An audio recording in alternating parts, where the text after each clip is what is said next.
It's electric focus, and if you've been following my channel, you'll remember a while back that there was a recall on the Jaguar I-Pace called the H441 recall, and that was because of some incidents, I think a couple of incidents in America, where there'd been a thermal overload which had caused a couple of battery fires. And so this was a safety measure, so some software was installed to detect battery faults early on, and if a fault was detected, it would restrict charging to 75%, and then you'd have to take the car in to get the car checked out. So it's a good thing, it's going to detect issues early. And I had that recall done and software installed, and I've had absolutely no problems since then, until recently when this message came up. Okay to drive with caution, high voltage system fault detected. So this video is about why that came up and what happened. So let's get straight into the video.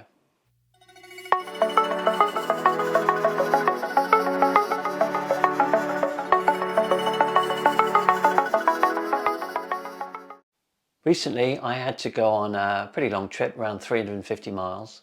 I planned to do a stop first at Ionity in Carlisle, and when I got there to charge, plugged the car in, and the charger didn't work, so it just wouldn't connect. So I thought there was a fault with the charger at first, but I unplugged, looked at the charger, it seemed all fine, didn't seem to be any problems with it.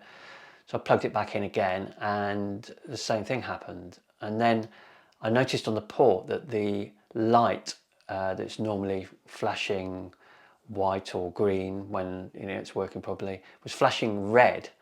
So I'd never seen that before, so I thought it was a bit odd, and I got in the car and there was a message on there saying that there was a fault of some sort.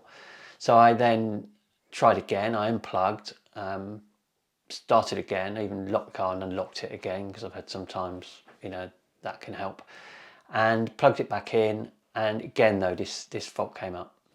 It's flashing red. So I thought, okay, what am I going to do now? That's a concern. And then I went back into the car, and this message was on the screen which said, okay to drive with caution, high voltage system fault detected. So I thought, great, this must be to do with that H441 update. I'd seen this before on forums. So this is the software update that was done to detect a fault with a battery, and I think, oh Jesus, I was 115 miles from home with 100 miles of range. So I wasn't going to continue the journey because I just thought it was crazy. I might get stuck somewhere. I might not be able to charge.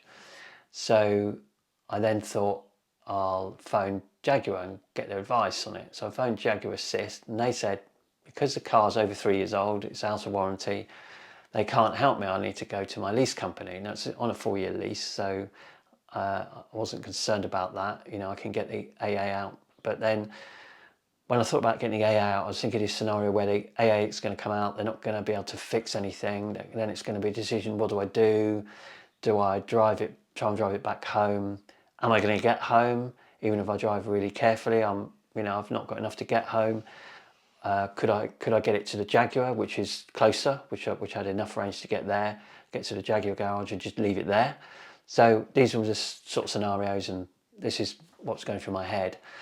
And I decided that, especially since my last experience with the AA, by the way, was the AA guy came out and said, I've never seen one of these before. And I said, what, a Jaguar I-Pace? He said, no, an electric car, which concerned me a bit. So I just thought that, they probably won't know what to do anyway.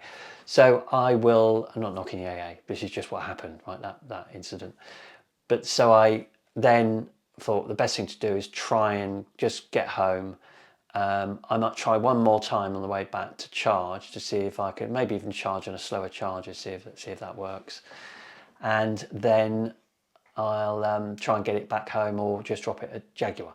So I set off and got to Gretna, and I thought, well, I'll just go straight into Gretna. It wasn't far, it was just down the road, and have one more go on some different chargers. So there were some Apple Green chargers on there. So I plugged into those, and this charge started. It was no issue at all. There was no fault detected, nothing. So I managed to get in enough, to get home, because I was going home now. I might as well just not worry about charging much more than that. And I thought I'd deal with it when I get home. So that's what happened. Got home, and actually I had to go on this business trip, so I had to change my plans, got a flight down instead and taxied to the airport and stuff, and had that business trip and came back to deal with this issue with the car. As seems to be the norm these days, when you try and book your car in, you never seem to be able to get in for at least 4 weeks. And in this case, I was told it would be 6 weeks before they could see the car.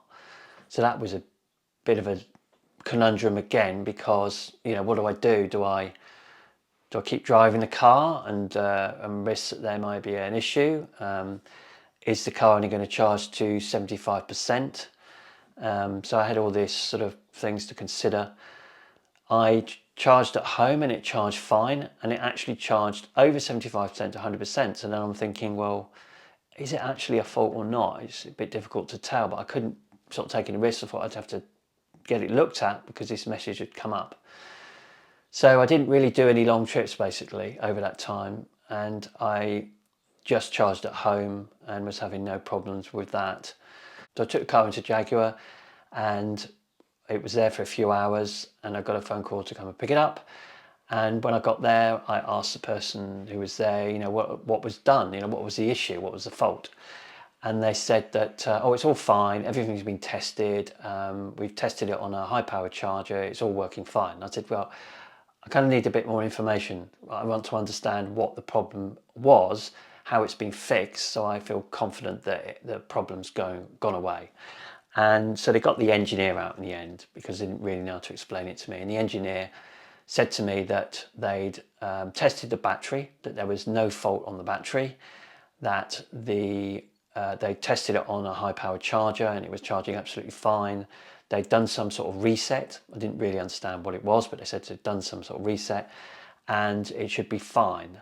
And I said, well, okay, I still feel a bit concerned that I may get an issue again. And what do I do in that scenario? So if I see that issue again, it doesn't charge and this message comes up, okay to drive with caution.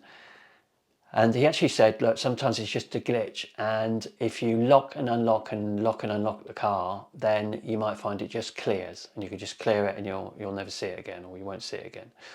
So I thought, it seems a bit of a unsatisfactory answer, but I had to take his word for it that it had been sorted and there was nothing to be concerned about. So I took the car home, and then after that, it seemed to be charging fine. I was mainly charging at home at that time. I wasn't doing a lot of travelling then. Didn't have many long journeys to do, so I hadn't really been able to test the high powered charging again. But I was certainly getting no problems at home. It was charging to 100% if I needed it to, so seemed to be no problems. Anyway, more recently, I started to get this message come up again. The message that says, okay to drive with caution, high voltage system fault detected. So that had come up again a couple of times. It came up after I charged though, so it was a bit odd.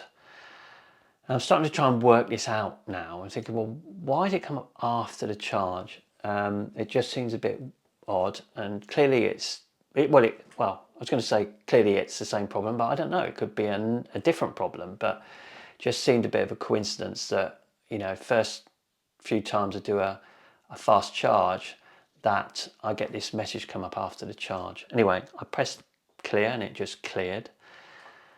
So I'm not sure what to do now, but I'm thinking I'll do what if I get any real problems, I'll do what the engineer said, and I'll lock and unlock it and lock it and see if that clears it.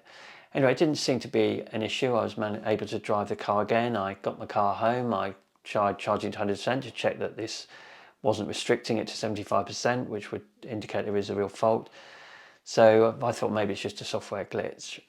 Anyway, it happened a couple of times again after charging. I saw this message come up, it cleared and went away.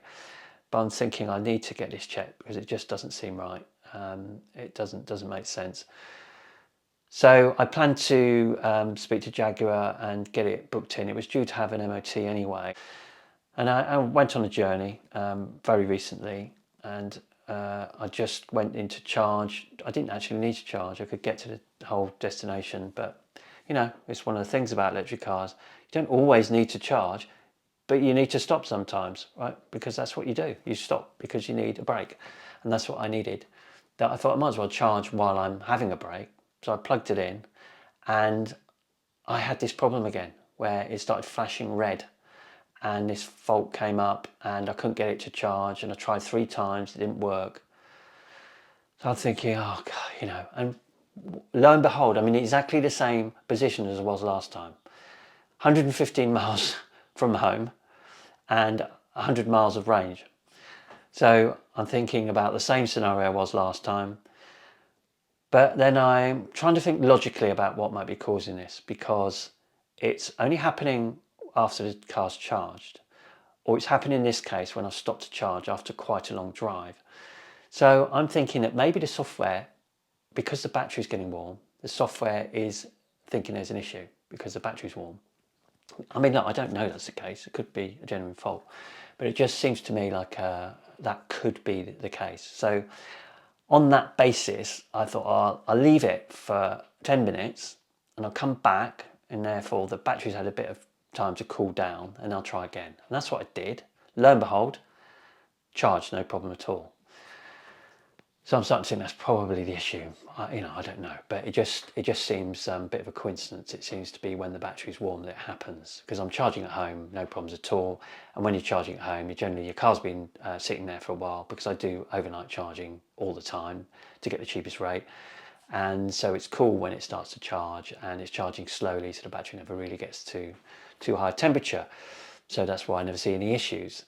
Anyway, I went on the rest of my journey. I got to the hotel I was staying at. Funny enough, there were some charges there, and I thought, oh great, I better charge. But they weren't actually live yet. They're due to be live at the end of that week, which was frustrating. But anyway, I thought, well, I'll just get a charge the next morning. There was some high-powered chargers just up the road from where I was staying, and I'll go in there and get a charge there. And hopefully then I can see, and test this kind of theory really, that in the morning the battery's going to be cold. I've only got to go a few miles up the road, and if I plug in and it charges, that kind of, makes sense, right? It's the battery's not warm enough for this issue, this detection to happen. So I went up, had a charge, and it was fine. Again, no problems at all. When I finished the charge, this message came up again, the okay to drive with caution. I'm thinking, right, I'm definitely going to have to get this done, but I need to get on with my day and get home. And I had enough charge to get all the way home without having to charge anyway, so that was fine. So got home, and then I have arranged for the car now to go in. Now, as it goes, the Jaguar I-Pace now is at the end of its lease. I've had it nearly 4 years. It's a 4-year lease, and I'm going to get another car. And will I get another I-Pace? Well, that's another video. But the car is going to go in, and I will leave it there, and I'll have my other car delivered. So I'm not really going to know what has been causing this, but what I will do is that I will keep in touch with Jaguar to find out what they did and what they have found from the investigations into the car while it's in. And hopefully then I can report to you on what the problem was, because it's either a separate problem, but I think it's more likely that it's the original problem they just haven't resolved. And I'm thinking it might be a software issue, but I'm not an engineer, I'm just guessing. But that's what happened, and that's it. So I hope that was useful. As always, thanks for watching, and I'll speak to you soon.